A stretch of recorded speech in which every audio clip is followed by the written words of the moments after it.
Você acha que das culturas e religiões e misticismos que você estudou, que todas estão basicamente dizendo a mesma coisa, talvez só de uma forma diferente?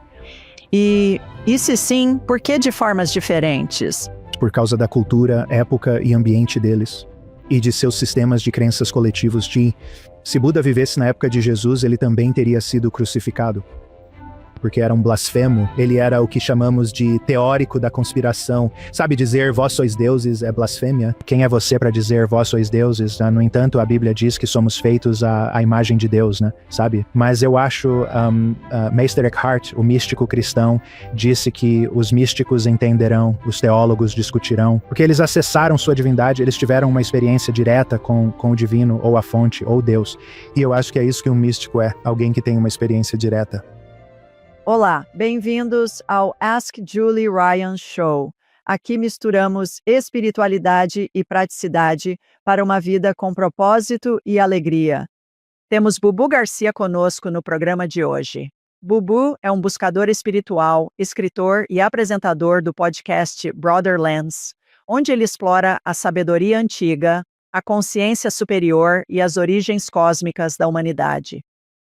Sua jornada começou na dificuldade, marcada por trauma, gangues e vício, até um despertar profundo quando ele vislumbrou o Nirvana. Vai ser fascinante ouvir como textos antigos e experiências espirituais pessoais moldaram sua transformação e novo modo de vida. Por favor, inscrevam-se, deixem um comentário e compartilhem este episódio com família e amigos. Agora vamos conversar com o Bubu. Bubu, bem-vindo ao programa. Feliz em tê-lo conosco hoje. Imagina, obrigado. É uma honra participar. Obrigado. Com certeza. Você diz que vislumbrou o Nirvana. Como? O que aconteceu? Eu também digo místico da quebrada porque eu cresci no bairro em Los Angeles e muito misticismo veio depois daquele evento. Mas, sim, um vislumbre do Nirvana. Eu estava sofrendo muito. Eu sofria de alcoolismo e eu estava preso nesse ciclo de pensar, sentir, beber e não sabia como sair dele. Eu era como um prisioneiro da minha própria mente e corpo. Eu estava preso nesse estado de ser e a única coisa que me mantinha vivo era o álcool. Mas o que aconteceu foi como. Carl Jung diria, não se chega à consciência sem dor, ou Eckhart Tolle diria, no início de todo vício, há dor, e no final de todo vício, há dor. E o que aconteceu comigo é que eu sentia tanta dor que finalmente despertei. Na minha última noite de bebedeira, eu apaguei mais uma vez. E quando eu bebo, acho que sou o Tupac, o Bruce Lee e o Boy George, tudo junto brincando. Mas eu estava sofrendo muito. Foi um grande tiroteio, um grande caos, como toda a minha vida tinha sido até aquele ponto. E então eu acordei em um estado de nada. Eu estava num lugar escuro, onde estava além dos 5 sentidos e num estado de pura consciência, né? Acho que posso dizer, senti paz e alegria, aquela bem-aventurança interior, mas não lembro dessa parte, só sei que estava num estado de nada. E tão rápido quanto entrei nesse estado, eu saí dele e voltei para a realidade dos 5 sentidos. E voltei para o meu sofrimento, mas algo mudou profundamente em mim. Eu não era mais a pessoa que eu era antes. Eu sabia no fundo do meu ser que não ia mais beber, festejar e viver do jeito que eu vivia, né? Eu tive uma mudança de consciência a partir daquele ponto e a palavra nirvana significa extinguir ou apagar. Tive um breve momento de morte do ego e também parte daquele antigo senso de identidade, aquelas camadas se foram. Então, o que acha que houve?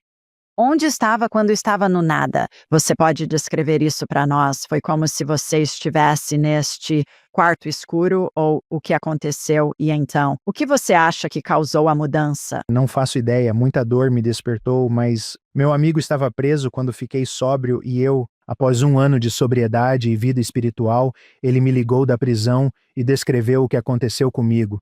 E ele disse que estava comigo naquela noite e eu apaguei. Eu não sabia o que estava acontecendo. E ele disse que eu estava deitado na cama, Eu estava no apartamento do meu amigo, ele me deixou ficar lá porque sabia que eu não tinha casa, e ele mesmo estava numa clínica de reabilitação, mas me deixou ficar lá. Meu amigo estava comigo naquela noite, outro amigo, e me ouviu no quarto. Ele descreveu como se eu estivesse lutando com demônios. Ele ouviu muitos gritos, muita gritaria, e de repente ficou tudo quieto. E é só isso que ele se lembra. Ele disse, ele estava com tanto medo que nem quis abrir a porta por causa dos barulhos que estava ouvindo. Talvez eu tivesse alguns encostos de entidades saindo, se libertando de mim, não faço ideia, mas ele também ouviu aquele silêncio. Uau! Ele te disse quanto tempo durou? O episódio? Não disse, nós conversamos brevemente quando ele estava na prisão. No fim, 2 anos atrás, ele morreu. Ele teve uma overdose, mas era um grande amigo de infância. Nossa! Conte como é crescer nas ruas, na quebrada, em Los Angeles ou onde for. Fale sobre a sua infância e o que você enfrentou antes de chegar naquele nada. E também esqueci. O que é o nada? Pode descrever o nada para nós? Tive algumas experiências de estar num estado de nada, onde não havia um estado mental condicionado, nenhum pensamento, é apenas ser, o estado de ser. E eu estava além dos sentidos e apenas eu estava como em um estado puro de consciência, não havia mais nada acontecendo, eu nem tinha sentimento, né, ou pensamento, né, de ir. Eu me fundi com a unidade da vida, como se estivesse em um estado puro de consciência. Eu tive essa experiência em Ohio também, quando eu estava trabalhando em um canteiro de obras. Eu olhei através de uma flor porque não havia banheiros e eu entrei em um estado em que estava, tipo, como um estado de nada de novo e eu estava fora do meu corpo. Tive uma experiência fora do corpo durante esse tempo, mas acho que a melhor maneira de explicar é que eu estava fora dos meus sentidos. Eu estava além do meu condicionamento. E sim, eu estava em um estado puro de consciência. Você viu alguma coisa? Era tudo escuro? Tinha luz? Era. Quando eu estava em Ohio, eu me fundindo com tudo ao meu redor. Fosse com as árvores e tudo, eu simplesmente me fundi com tudo e foi meio que como...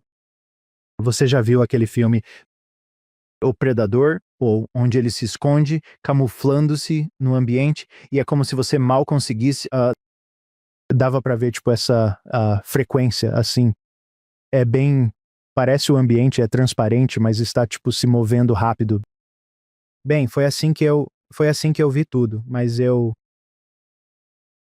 senti como se estivesse fundido com tudo. Tudo era um. Ok, obrigada. Conte para nós como é crescer.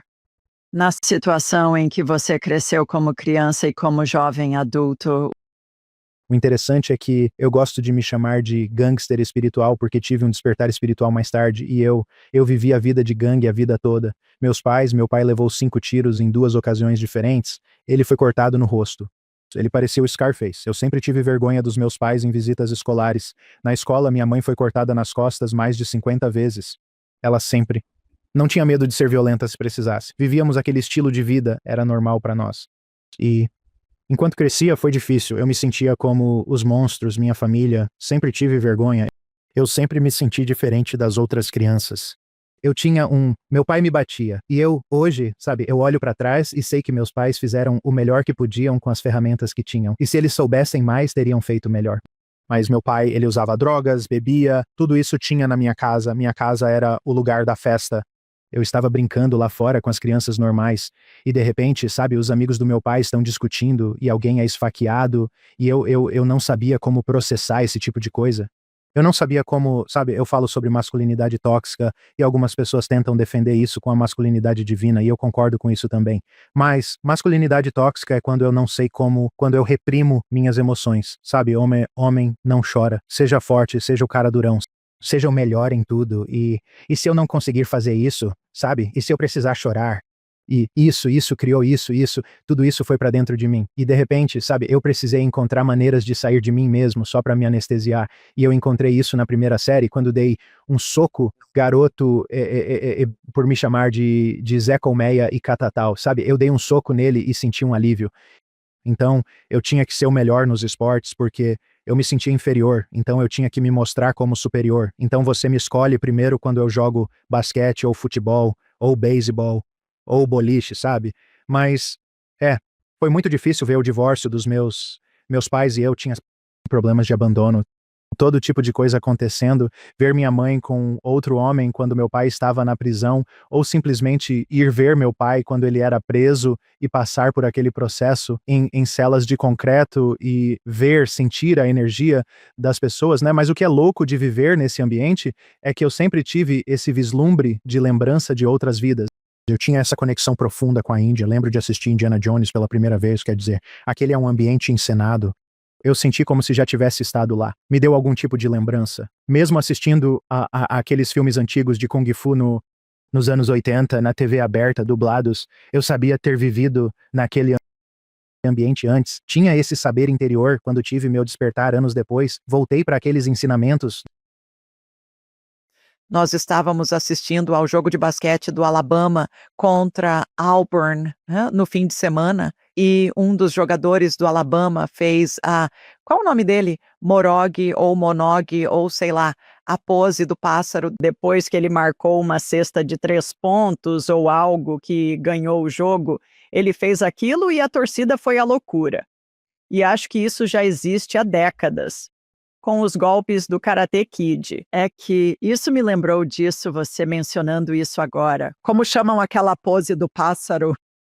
Sabe do que falo? Sei do que você está falando, mas não sei o nome exato. Não. É, ele levanta os braços e tal. Era filho único. Mas uau, não. Na verdade, eu tinha 2 irmãs ruivas. Eu sou irlandês e mexicano. Nossa. Mas, sabe, eu Eu olho pra trás e quando entrei pra uma gangue não foi porque eu queria ser uma pessoa má, eu queria ser amado, eu queria me sentir parte de algo e me sentir alguém, como se eu significasse algo, eu era alguém. Então, com isso vem todos os tipos de coisas, sabe, das quais eu não estava ciente, mas eu só queria fazer parte. Então eu pedi pra entrar na vizinhança. E um pedido pra entrar não é no Facebook, mas na vizinhança, os caras te cercam e batem pra entrar na gangue, te espancando por vários minutos. E eu finalmente senti que fazia parte, eu era alguém. Você acha que tudo isso, todos aqueles anos de gangues e traumas e toda essa coisa te prepararam para a sua missão atual? Acredito que sim. Lembro de um sonho de quando era criança com o Night Stalker. Não sei se já ouviu falar dele, Richard Ramirez. E eu lembro de ter um sonho com ele, me dizendo para entrar no esgoto, e em cima do esgoto tinha um portão. Se eu entrasse, ele se fecharia. E estava escuro, era só escuridão e tinha ratos e cobras e coisas do tipo. E ele estava me dizendo coisas, mas eu não conseguia ouvi-lo, mas ele continuava me dizendo para me aproximar dele, chegar mais perto dele e então, quase imediatamente, tive um sonho logo em seguida em que eu vejo esse personagem divino com uma túnica branca, né? Mas eu não conseguia ver o rosto por causa da luz do sol. E ele estava em um quarto. 3 lados do quarto eram verdes e o outro lado era como o céu com luz, com a luz do sol do espírito. E eu tive, os membros de gangue mais ativos que eu conhecia na época estavam me seguindo até este quarto. Então, quando eu tive meu despertar, e acho que isso é parte do meu propósito, é apenas ajudar as pessoas a olhar as coisas por uma perspectiva mais ampla. Uhum. Yeah. Você também fala que teve uma experiência de morte compartilhada com seu pai. Você pode nos contar um pouco sobre isso? Sim, meu pai voltou para a minha vida, porque ele foi embora quando eu era criança, e foi tão doloroso, tanta mágoa quando ele foi embora. Isso gerou problemas de abandono. Quando eu era pequeno, não sabia como processar essas coisas ou falar sobre esse tipo de coisa. Então eu senti que a culpa era minha. Se eu tivesse sido mais amável, ele teria ficado com a gente. Meu pai volta para a minha vida, e a essa altura ele é um homem mudado. Ele tinha uma tatuagem, uma lágrima bem aqui, e ele a removeu, e ele está falando diferente, vivendo diferente. Ele era mecânico e queria trabalhar no meu El Camino um dia.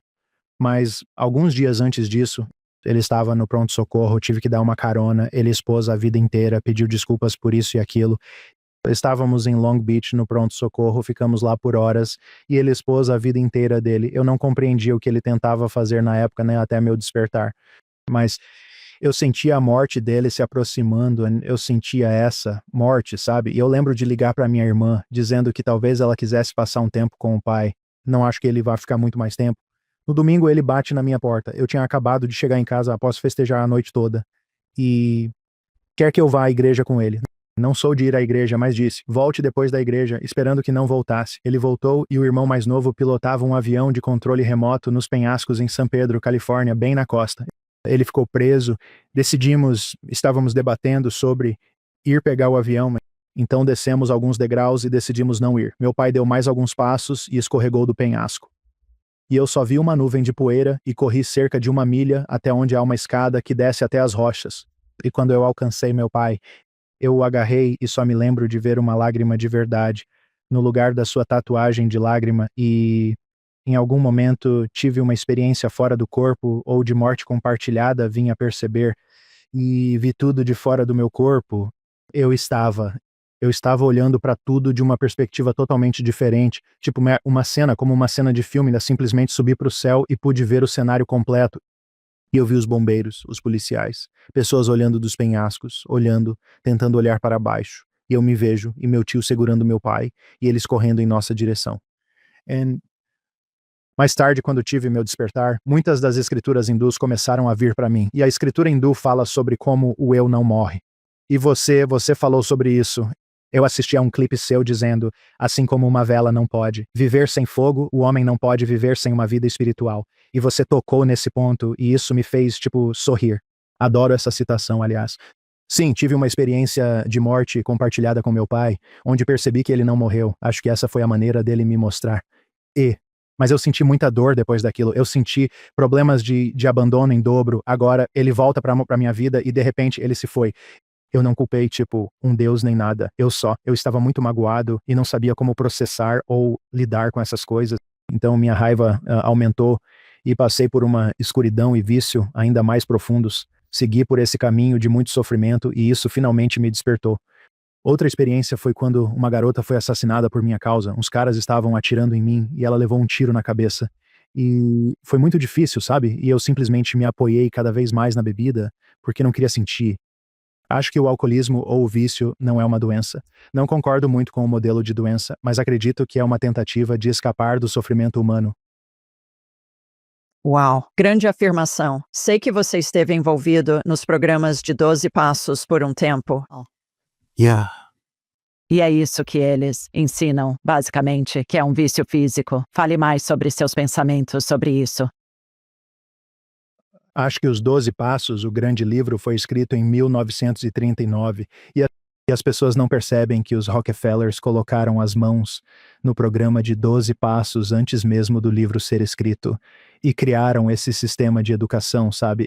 Eles reescreveram a história e controlam a narrativa. Acho que há uma matriz de recuperação que criaram também. As pessoas podem não concordar comigo, mas onde não melhoram de verdade, elas apenas continuam entrando nisso. Todas essas clínicas de reabilitação custam muito dinheiro só para ir. Mas o modelo de doença acho que ignora o problema real, como nossas emoções presas e nossos ressentimentos são profundos. Do que está mais profundo no ressentimento? O trauma e suas marcas, e como isso nos afetou. Acho que, uma vez que curamos nossos traumas, nós podemos nos endireitar mentalmente e fisicamente, e espiritualmente. Como alguém cura seus traumas? I can't. Não posso falar por todos, mas posso compartilhar sobre mim. Passei pelos 12 passos e recomendo muito ajuda externa também, para as pessoas, mas para mim encontrei tudo através dos 12 passos e um pouco mais de sofrimento e mais olhar para fora e aprender com professores espirituais. Tive muito misticismo me ensinando a me amar, o que eu nunca fui. Como eu disse, não fui criado com religião ou espiritualidade. Acho que a única vez que íamos à igreja era para um culto ou um feriado ou alguém, sabe, um funeral. Mas, então meus pais não eram religiosos ou espirituais. Para mim é realmente apenas aprender a mudar minha percepção, sabe? No quarto passo, eu dos 12 passos aprendi. Como Wayne Dyer diz, quando você muda o jeito que olha para as coisas que você olha mudam. E você ouve pessoas que têm experiências de quase morte que falam sobre essa revisão da vida. Bem, quando fui para o quarto passo, comecei a escrever meus ressentimentos sobre pessoas que eu tinha, lugares e coisas, então me coloquei no palco com essas pessoas e comecei a... Eu fui para a plateia, fingi que havia uma plateia, e comecei a olhar as coisas de um ângulo diferente e a questionar as coisas, onde eu me sinto magoado e ameaçado e por quê. Como quero que essa pessoa se apresente. Haja comigo com a plateia olhando, sabe? E comecei a questionar como criei essa persona ou questionando meus pais, não conheço os segredos mais sombrios da minha mãe, mas posso imaginar como ela foi criada, as dificuldades que enfrentou. Ela não teve pai, meu pai também não. E questionar e tentar ter compreensão me deu compaixão, especialmente quando comecei a entender como as coisas me afetavam, minha relação com o meu ambiente, do meu exterior para o meu interior. E isso por si só criou muita compaixão e compreensão em mim mesmo. O que eu chamo de autoconhecimento, conhecimento espiritual, discernimento espiritual, comecei a desenvolver ao questionar essas coisas e para que eu possa tentar ter mais compreensão pelas pessoas. Como quando estava em Ohio, um dia, estou na bomba de gasolina e estou sofrendo muito racismo, certo? Não com todo mundo, mas com muitas pessoas. Mas pode ser contagioso se não estiver ciente, porque agora, onde quer que vá, todo mundo é racista, se não estiver ciente, é assim que a mente vai te levar. Um dia estou em um posto de gasolina e pessoas fizeram comentários e disseram coisas, mas percebi o que eles eram, né? Entrei no ser deles, né? Se é que isso faz sentido, na mente deles, e pude entender o que eles estavam pensando e quando eu realmente entendi tudo aquilo, eu simplesmente não tive nenhuma reação em relação a eles.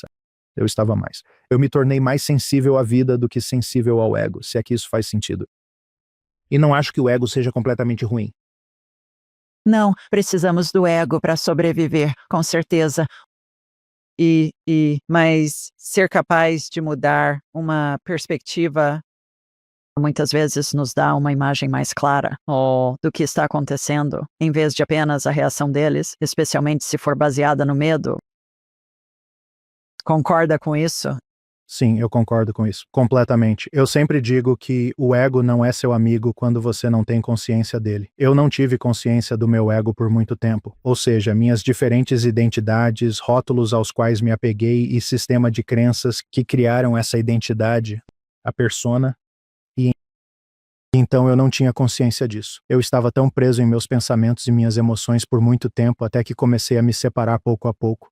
Mas sempre há mágoa, dor por trás da bebida para o alcoólatra ou dependente químico. Não acho que haja diferença na comunidade dos 12 passos. Pode haver. Tem sido difícil para mim ficar lá por causa do dogma. E eu ouvi você falar sobre misticismo. Você perguntou à senhora o que os místicos, o que o misticismo significava para ela. Acho que os místicos vão além dos sistemas de crenças e do dogma. E eles têm essa unidade compartilhada. É por isso que amo aquele versículo. Bem-aventurados os puros de coração, pois verão a Deus, não uma divindade, mas a fonte da vida em todos os seres. Tenho muitas experiências com isso. Apenas tendo essas experiências místicas. Sim, voltando a EDC, a experiência de morte compartilhada. Qual a diferença entre EQM, experiência de quase morte, e experiência de morte compartilhada?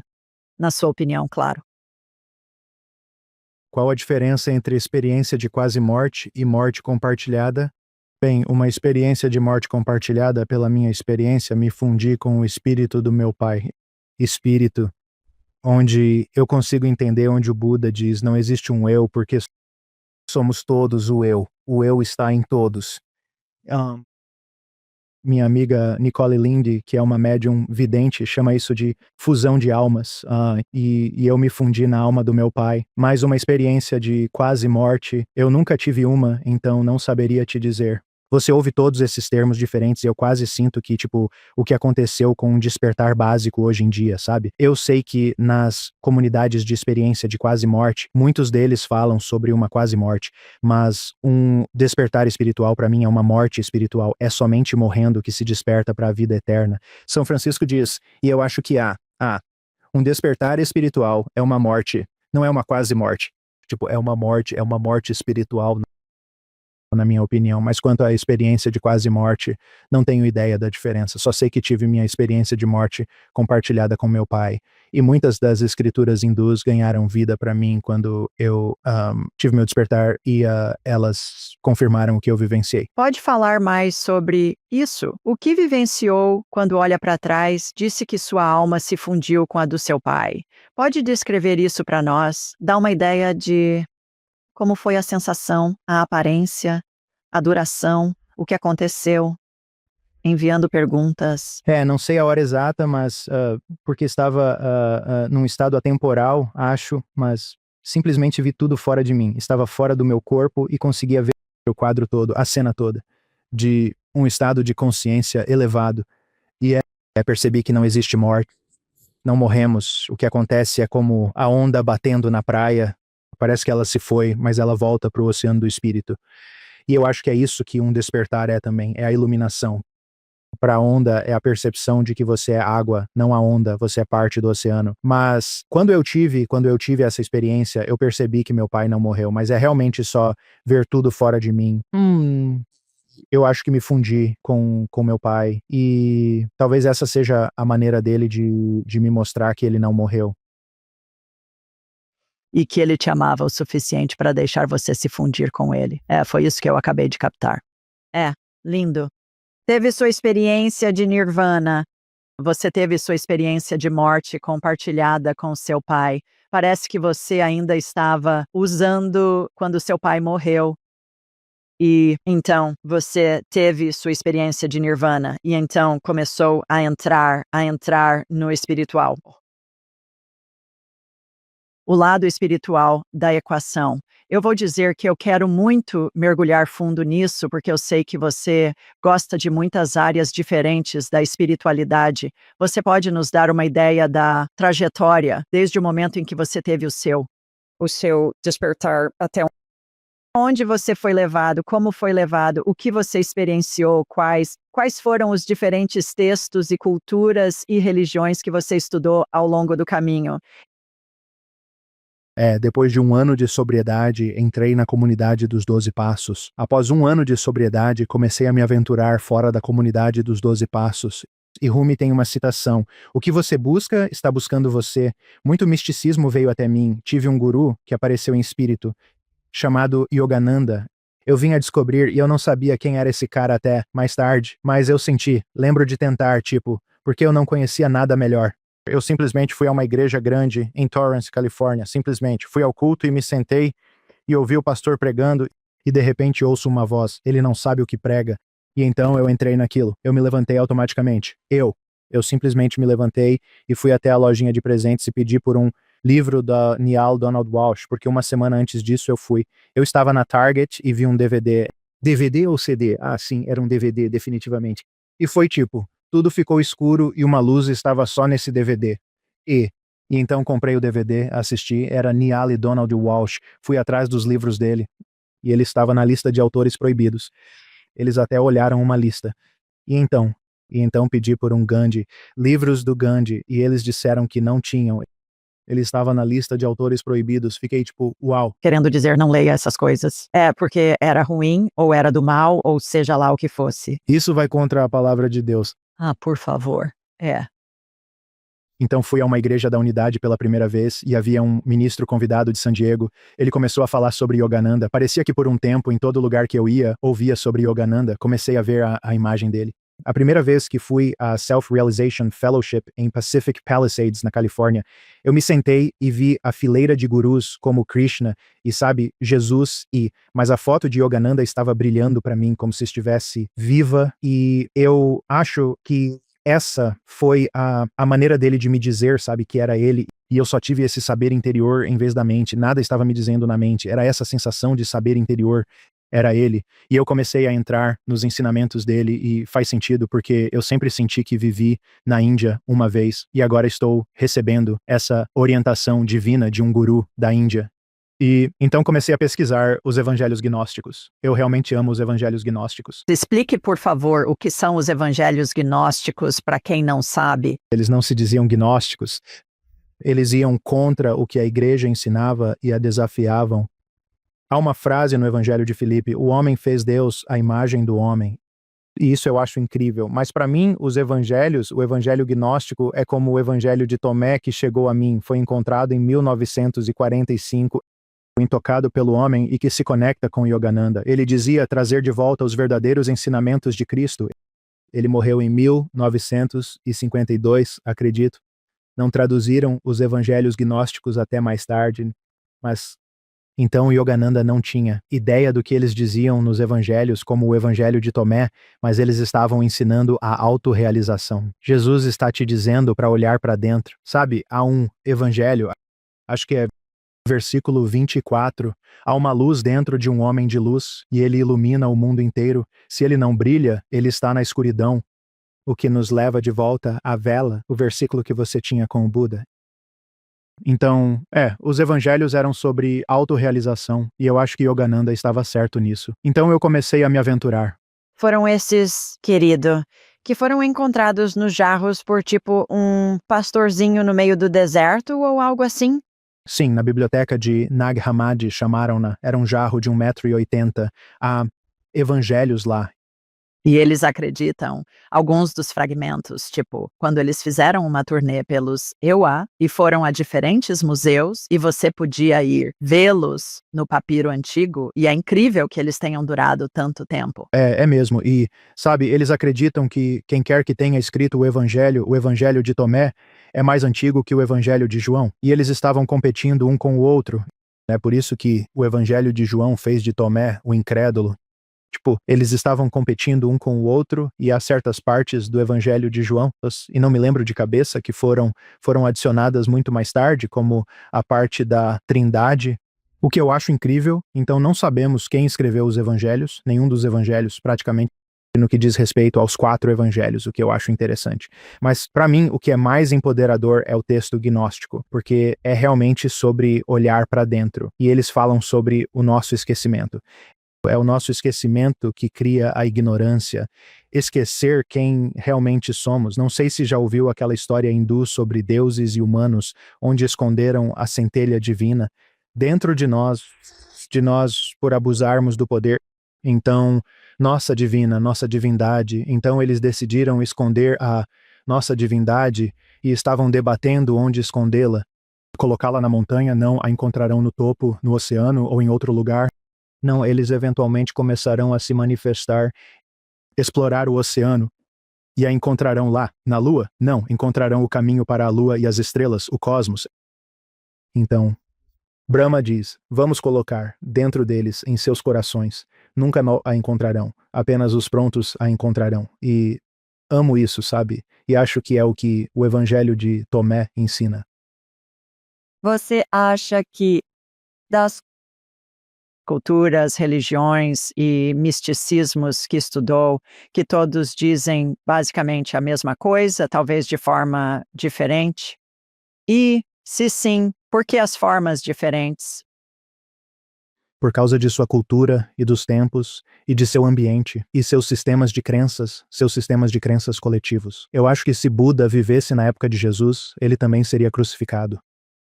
Porque ele era uma blasfêmia, ele era o que chamamos de teórico da conspiração. Sabe, dizer vós sois deuses, isso é uma blasfêmia. Quem é você para dizer vós sois deuses, né? No entanto, a Bíblia diz que somos feitos à imagem de Deus, né? Sabe? Mas eu acho, Meister Eckhart, o místico cristão, disse, os místicos entenderão, os teólogos discutirão, porque eles acessaram sua divindade, eles tiveram experiência direta com o divino, ou a fonte, ou Deus. E acho que é isso que um místico é, alguém com experiência direta, sei, não acredito.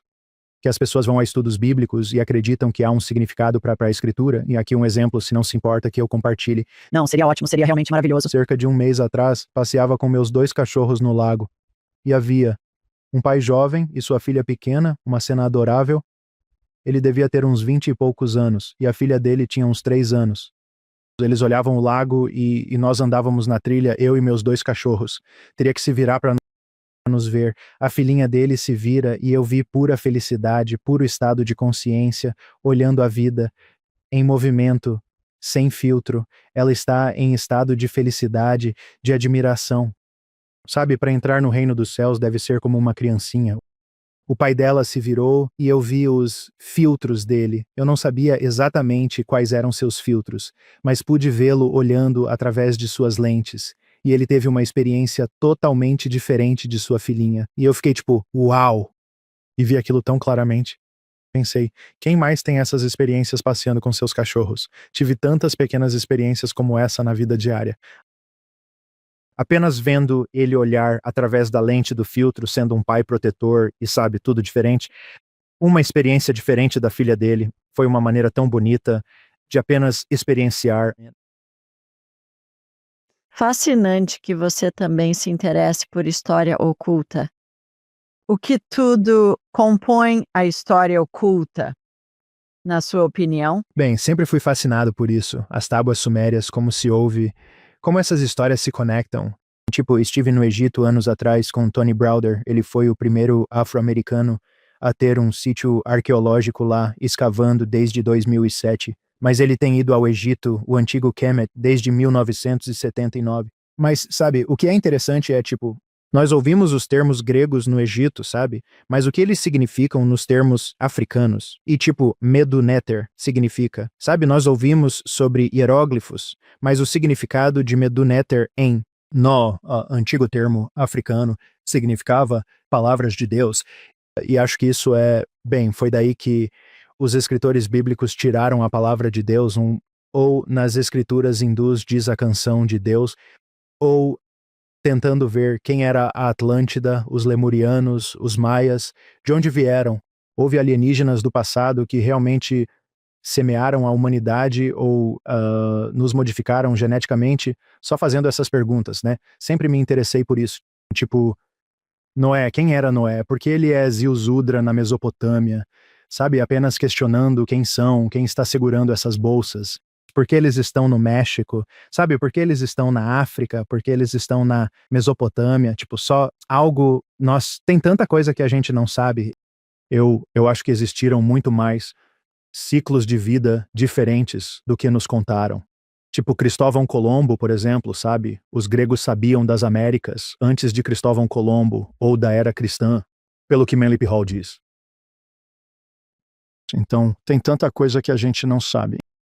Então, o que você acha? Qual é a sua hipótese a essa altura sobre os lemurianos e o povo de Atlântida e como eles os chamam Atlantes?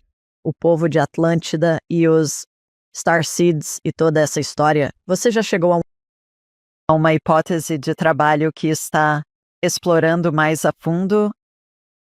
Acho que é manter a mente aberta e apenas saber que não sei. E continuar a procurar e questionar. Tábuas de Esmeralda. Ouve-se falar das de Thoth, o Atlante. Fale sobre elas pra gente. O que são? Elas foram encontradas... Bem, nem foram. O Dr. Durrell meio que... Acho que ele disse que as canalizou ou as encontrou em... Eu não sei a história toda, mas não temos um livro físico, mas hoje são famosas. Onde está o livro físico das Tábuas de Esmeralda? Existe uma de Hermes, mas onde estão as tábuas? Pessoas estão ganhando dinheiro com isso e há coisas profundas. Escritas lá, não me entenda mal, sempre se aprende com esses escritos. Mas quanto a tábuas de esmeralda físicas, não sei se temos. E porque soa como a versão King James, tipo, soa como a versão King James da Bíblia, o que, se foi há 36 mil anos que essas tábuas de esmeralda foram supostamente escritas, então por que elas soam como a versão King James da Bíblia? Por que ele usaria essa linguagem nas tábuas de esmeralda? Então, mas tem alguns ótimos escritos lá. Tem algumas coisas você pode aprender com isso. Há uma certa visão espiritual naquele livro, não me entenda mal, mas quanto às verdadeiras tábuas de esmeralda, não sei se existiu uma, então... Mas eu sempre tento me manter aberto. Aqueles crânios alongados, sabe? Olhando para algumas das coisas da Mesopotâmia no Equador. Sabe por quê? Por que essas coisas estão lá? Por que essa ruína se parece com a do Camboja, parecida com a do México? Sabe, apenas tentando questionar e aprender. Acho que isso é algo que amo pelo que vivo hoje, é ser um buscador espiritual. É sempre fascinante aprender sobre isso, ou até mesmo ouvir você falar sobre os leprechauns e coisas do tipo. Sabe, o povo maia falava sobre o povo Alux. Esses pequenos seres que aparecem principalmente para crianças, eles são pequenos, seres parecidos com anões, então sempre fui fascinado por esse tipo de coisa. Eu acho. Não tenho uma mente que depois do meu despertar, as pessoas me perguntam quem joga nos Raiders e essas coisas todas e, sabe, eu adoro assistir ao jogo, mas não sinto mais vontade de assistir. Tipo, eu tenho tanta coisa, tenho uma mente que está sempre tentando conectar os pontos. Eu acho interessante. Falando do povo pequeno, os especialistas os chamam de elementais, aprendi recentemente. E os gnomos, e os elfos, e as fadas, e os leprechauns, e os, sabe, quaisquer que sejam os outros nomes para o povo pequeno, E além disso, mencionou as ruínas. Fascinante que muitas pessoas não sabia até anos atrás que existem pirâmides em todo o mundo e muitas delas estão alinhadas em coordenadas de latitude e longitude que se imitam. Não tem como ser aleatório. Não há chance de ser aleatório. E, além disso, essas pirâmides, muitas delas, especialmente no Oriente Médio e na Europa, têm água, elas têm riachos ou rios passando por baixo delas e são geradores de energia. Então eu penso, ok, o que está acontecendo ali? Para que elas estão gerando energia? Para quem? O que está acontecendo? Ouvi especialistas, autoproclamados especialistas, dizerem que acreditam que era tipo uma internet galáctica, um sistema de comunicação, e que era usado por causa daquelas coordenadas e da forma como estavam alinhadas com as estrelas. Você tem alguma opinião sobre isso? Você já pesquisou sobre isso? Não, sim, eu já pesquisei bastante. Eu estou sempre fascinado, eu apenas mantenho a mente aberta, mas há tanta coisa que não sabemos e que não nos contam. Então, sim, eu concordo com você. Mas, sim, eles podem explicar isso muito melhor do que eu. Eu, recentemente, estava nadando nos cenotes, onde supostamente os meteoros caíram quando os dinossauros morreram, se foram, e foi lindo.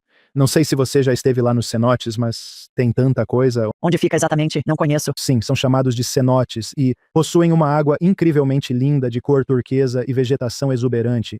Você está tipo em uma pequena caverna, mas você pode dizer que tipo uma bola, um tipo de meteorito atingiu ali e tá bem fundo na terra agora, mas ainda é um local acessível. E onde fica? Fica no México, na área da península de Yucatán, perto de Chichén Itzá. Sim, por toda a área de Chichén Itzá. Tulum, então, sim. Uau. Não, não entendo todas essas coisas, mas eu só vou ao lugar. É viável? É. Se eu quisesse investigar, simplesmente converso com os espíritos e o além e digo: Ei, o que houve? Me mostre uma cena e podemos ter um replay instantâneo do que acontecia naquela época. Todos temos a capacidade de fazer isso, ir a vidas passadas, pois o tempo não existe no mundo espiritual. Você pode ir e vir para onde quiser e obter informações. Podemos falar com quem quisermos, conhecendo ou não, é irrelevante, não importa, pois é nosso espírito se conectando ao deles. Então preciso te ensinar mais umas paradas esotéricas para você poder se conectar com todas essas entidades diferentes e encontrar algumas respostas para essas coisas diferentes que tanto te fascinam. Um buraco negro. Você entra nele. Um buraco negro fascinante, mas interessante. O que você encontra de pontos em comum e como eles afetam a existência humana em todas essas histórias invisíveis things. Como eles afetam a existência humana? Essa é uma excelente pergunta. Eu realmente acredito que sim. Há tanta coisa que eles sabiam que nós não sabemos. E se continuarmos a questionar, acho que isso nos conecta de volta à nossa unidade. Por exemplo, se observarmos os zigurates lá na Mesopotâmia, por que será que eles se assemelham de uma forma tão impressionante ao templo de Kukulkan? Um zigurate. São as ruínas da Mesopotâmia, sobre as quais nós realmente não ouvimos falar. E elas parecem quase idênticas aos templos maias. Tipo, existe uma conexão aí, novamente voltando àquelas. O que há naquelas bolsas? Por que aquelas bolsas estão no México, assim como as sumérias? Sabe? Cuneiforme, os escritos, o texto, né? Por que ainda temos essas mesmas bolsas? Qual é a dessa pinha que você pode encontrar no México ou que Anu está segurando em um glifo? Sabe? Então é só uma questão. Se pudermos conectar os pontos e questionar as coisas e continuar a ir além da arqueologia convencional, acho que isso nos aproximará uns dos outros. Acho que nos aproximará da nossa unidade divina. Em vez de olharmos uns para os outros como branco, negro, mexicano, democrata, republicano, há muito mais na vida e acho que é isso que significa bem-aventurados os puros de coração. É realmente um despertar profundo, além dos rótulos, além dos sistemas de crenças e das narrativas que criamos com o nosso próprio estado de mente condicionado e com a sociedade. Acho que é isso. Se fizermos isso, podemos começar a nos amar mais e nos unir, sabe, para tornar a América saudável de novo, não politicamente, mas em geral, é fazer as pessoas se amarem novamente. Bruce Lipton não hesitaria em te dizer que, sabe, quando vivemos com medo, em vez de amor, isso tem o efeito oposto na mente e no corpo. E quanto mais aprendermos a nos amar, mais poderemos amar uns aos outros. Eu dizia a Niall Donald Walsh que o problema de ame o próximo como a si mesmo é que a maioria não se ama mais. Somos alimentados com medo, em modo de sobrevivência, com mentalidade de nós contra eles. Isso cria muito trauma coletivo, por isso o vício se expandiu muito mais do que sabemos, há tanto vício. Mas começa em nos amar, em como falamos. Não vejo como não podemos. Acho que esses princípios espirituais devem vir em primeiro lugar. E não estou dizendo para forçar as pessoas a viverem com base na espiritualidade, mas se pudermos ser mais gentis, mais conscientes, mais atentos e questionar as coisas e tentar praticar mais compreensão. Tem uma senhora na comunidade dos 12 Passos, que era uma grande amiga minha que faleceu, e ela sempre dizia que os outros me tratem amanhã como eu tratei os outros hoje. Ao tentar viver assim, mudamos nossa realidade, mudamos tudo, sabe? Por isso amo a palavra. Nos 12 passos diz restituídos à sanidade.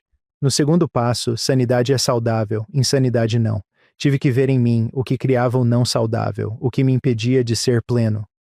O que é saudável para mim. Então eu tenho que observar a maneira como falo comigo mesmo, estar mais ciente daquele crítico interno, assumir a responsabilidade por meus comportamentos diários.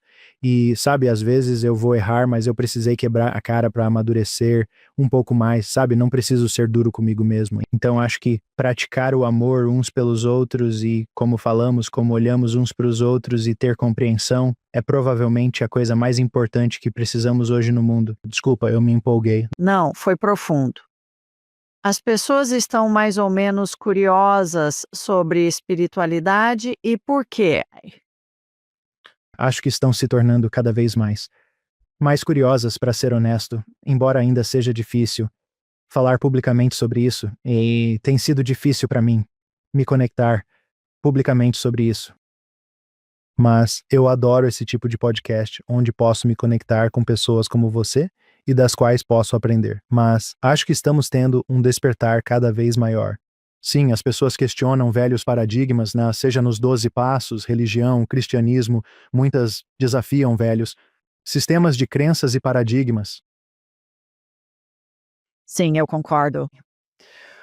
O que te inspirou a começar seu podcast Lente Mais Ampla? Acho que é meio difícil ter um despertar e não querer ser mais útil para a humanidade e realmente tentar criar uma sociedade melhor.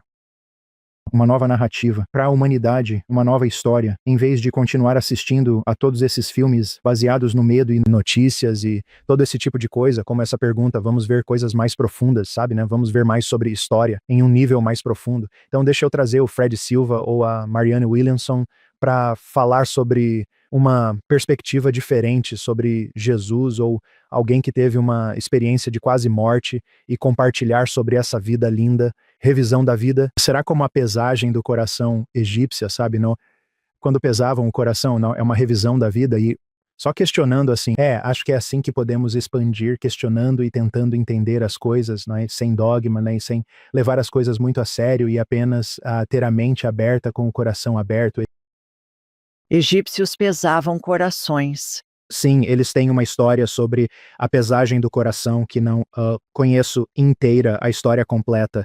Mas quando morriam, havia uma pesagem do coração. Para mim, eu gosto de ver isso como a revisão da vida, né? Porque você ouve, é tão lindo, tão lindamente explicado por pessoas que tiveram experiências de quase morte. Foi o que entendi no quarto passo, né? Eu te dizia que só questionando e vivendo, aprendendo a viver os 12 passos diariamente, aprendi a ter uma revisão diária ao longo do dia, ter uma revisão da vida à noite, né? O que que eu poderia ter feito melhor? Olhar para as minhas, todas as experiências que tive ao longo do dia e apenas questionar isso. Foi isso que me tornou uma pessoa melhor e mais amorosa do que eu jamais fui. Eu nunca fui assim até encontrar um modo de vida espiritual. Por isso amo sua citação sobre o Buda. A vela ilumina, dá luz, mas não sem fogo, né?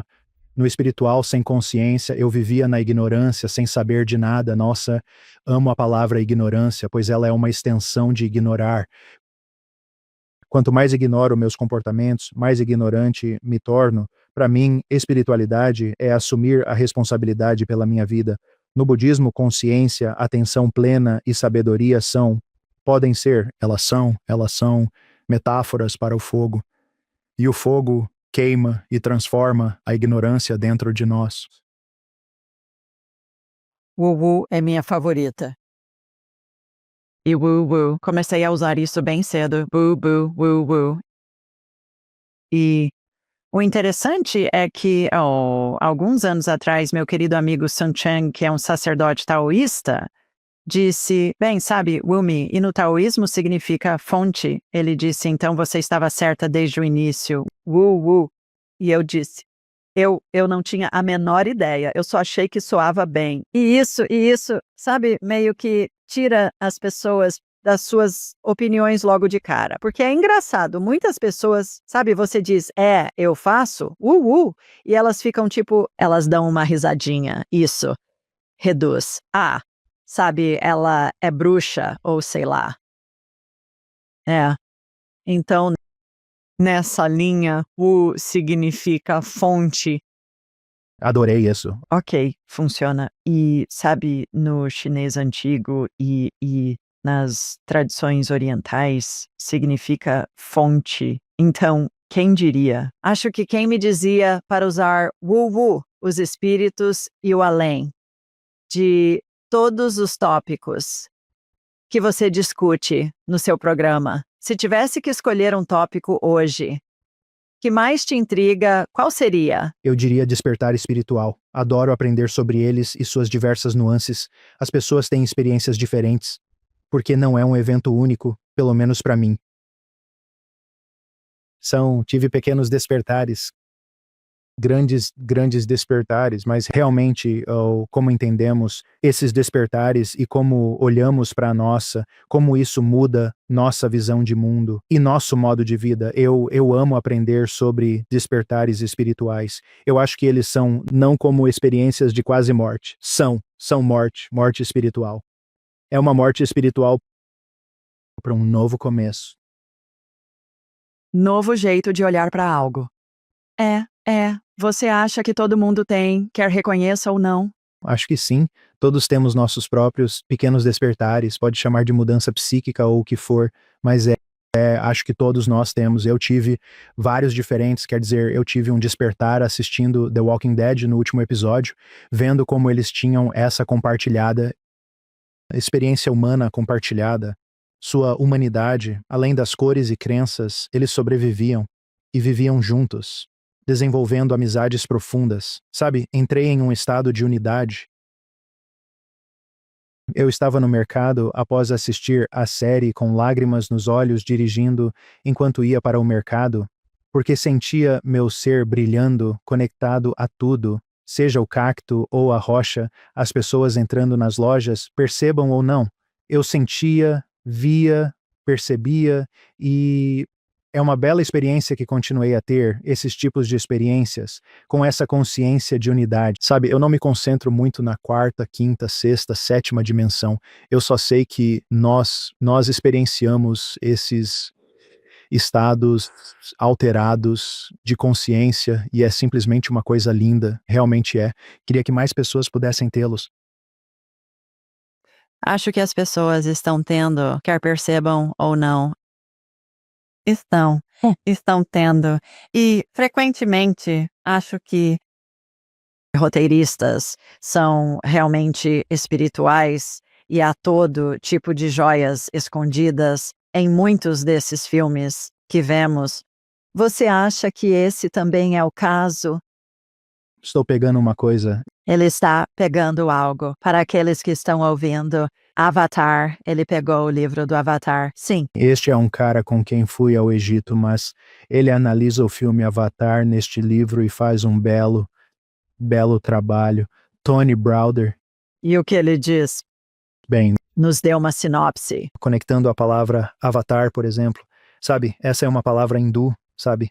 O divino, Deus encarnando nesta forma, certo? Ahn, mas ele também está compartilhando que culturas indígenas já acreditavam nisso, compartilhando as da África, do povo maia, compartilhando personagens como aquela moça. Qual é o nome dela? Aquela é um avatar. O nome dela é Grace, Doutora Grace Augustine, cujo nome foi inspirado no Santo Agostinho e toda a história por trás de sua criação, e apenas, realmente. É um livro lindo de se ver, tiveram que canalizar essas coisas. Eles são muito espirituais, eles até Star Wars tinha muita coisa se manifestando, sabe? E quando eu era criança, eu não mencionei isso, mas eu sempre senti que já vivi lá antes nesse tipo de ambiente. E, tipo, eu tinha esse saber interior, tipo, como tudo isso está surgindo, como os Jetsons, lembra disso, né? O desenho, os Jetsons, como temos a tecnologia agora, sabe? Agora, ou você ouve sobre os Simpsons, sabe? Como eles sabem sobre eventos futuros, sabe? Apenas. Eles tiveram que? Eles estão canalizando algo mais profundo, com certeza. Acredito que todo escritor, ou autor, compositor, pintor, ou o que for, estamos todos canalizando. Todo mundo está canalizando. Porque todo mundo já teve a experiência em que escreve algo, seja uma peça de música, ou um parágrafo de um livro, ou algo assim, onde eles voltam, leem e pensam. Não me lembro de ter escrito isso, mas é muito bom. Sabe, se perguntar a eles, dirão sim, acontece muito. E romancistas falam como os personagens ganham vida, falam com eles e assumem vida própria. O que eles estão fazendo? Eles estão em dimensões diferentes com esses personagens que estão vindo a existir, que eles estão trazendo para a realidade na página, talvez, ou na tela do cinema. Mas eles têm diálogos com esses personagens que criam em suas mentes. Como isso funciona? Você está certo. E sabe o que é interessante? Krishna é considerado um avatar na tradição hindu, ou Jesus. Eles disseram que os Swamis consideram Jesus como um avatar ou o Buda e outros avatares. Sabe, o povo Na'vi no filme diz, eu vejo você. O povo maia, muitos indígenas da África aos maias diriam in Lakesh, que significava Ni, você é outro eu e sou outro você. Veja, estavam mais em sintonia com a unidade. Mesmo no filme, sabe, tinham aquela árvore, a árvore da vida. Então, não sei, apenas é um belo filme espiritual. Interessante. Última pergunta. Por que encarnamos? Para poder experienciar isso. Para experienciar, sempre digo que talvez sejamos Deus testemunhando Deus pelas lentes da experiência humana, consciência infinita, moldada em forma finita. E acho que quanto mais experienciamos e crescemos, a consciência de Deus continua a se expandir. Mas acho que cheguei à conclusão de que a parte mais profunda de ser um alcoólatra é ser um ser humano, e a parte mais profunda de ser um ser humano é minha unidade com Deus. A parte mais profunda é amar os outros. Sabe, Ernest Holmes uma vez disse, sabe, devemos procurar por este Deus um no outro, amando este Deus, esquecendo todo o resto. Acho que quando voltamos à nossa unidade e percebemos que não somos ondas, somos água, ou eu e meu pai somos um, podemos ver o divino em todas as coisas. E podemos começar a tratar uns aos outros, podemos criar uma narrativa totalmente nova. Mas sei que precisamos ter nossas experiências, né? Sejam ruins ou boas, para expandir e crescer. Acho que esse é o propósito da vida, experienciar. E se isto é um sonho, por que não criar um sonho lindo? Bem dito. Uau! É notável, Senhor, meu Deus, que história!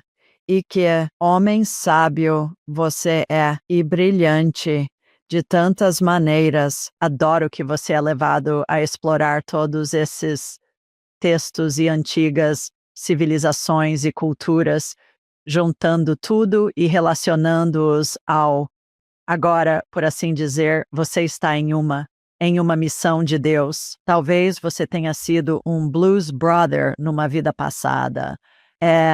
Nossa, que conversa notável. Tiro o chapéu para você por todo o trabalho que faz. Falando nisso, como as pessoas podem saber mais sobre você e o que anda fazendo? Você pode me encontrar no YouTube em Brotherlands Podcast. Ok, certo, faremos. Colocaremos nas notas do programa. Pessoal, há muito o que desvendar aqui. Meu Deus, que conversa maravilhosa. Bubu, obrigada por iluminar a todos e compartilhar sua sabedoria e as partes difíceis da sua vida e como saiu delas. Quero dizer, isso é digno de elogio por si só, no mínimo. Então, eu te desejo todo o melhor e sucesso contínuo em sua jornada. Enquanto isso, te enviando muito amor da doce Alabama e do Arizona também, onde o Bubu está. Até a próxima vez.